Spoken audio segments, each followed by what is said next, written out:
श्री स्वामी समर्थ मैत्रिणींनो, बघू शकता आता हे गोंडे लावलेले आहेत ना, खूप सुंदर वाटत आहेत. कारण आपण नऊवारीला जेव्हा गोंडे लावले होते ना, त्याच तो व्हिडिओ आपला पाहून हे कस्टमर आलेला आहे आणि ह्या कस्टमरला आपल्याकडे 4 साड्या टाकलेल्या आहेत. त्याच्या प्रत्येकी गोंडे वेगवेगळे बनवायचे आहेत.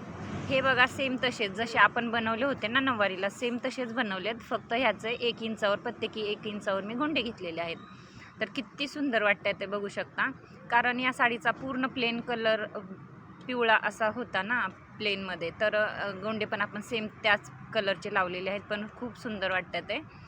आणि ह्याच कस्टमरने आपल्याकडे 4 साड्या टाकलेल्या आहेत. तर प्रत्येक साडीला वेगवेगळे असे गोंडे लावलेले आहेत. मी सेमच नाही लावले, कारण प्रत्येक साडीला जरा थोडासा वेगळा लुक येईल म्हणून. तर बघू शकता तुम्ही किती सुंदर गोंडे झालेले आहेत. हे गोंडे फक्त आणि फक्त 350 ते 400 ह्या रेंजमध्येच आहेत. जर तुम्हाला करून हवे असतील तुमच्या साडीला असे सेम गोंडे, तर डिस्क्रिप्शन बॉक्समध्ये मी तुम्हाला नंबर देते, त्याच्यावर तुम्ही व्हॉट्सअप करू शकता.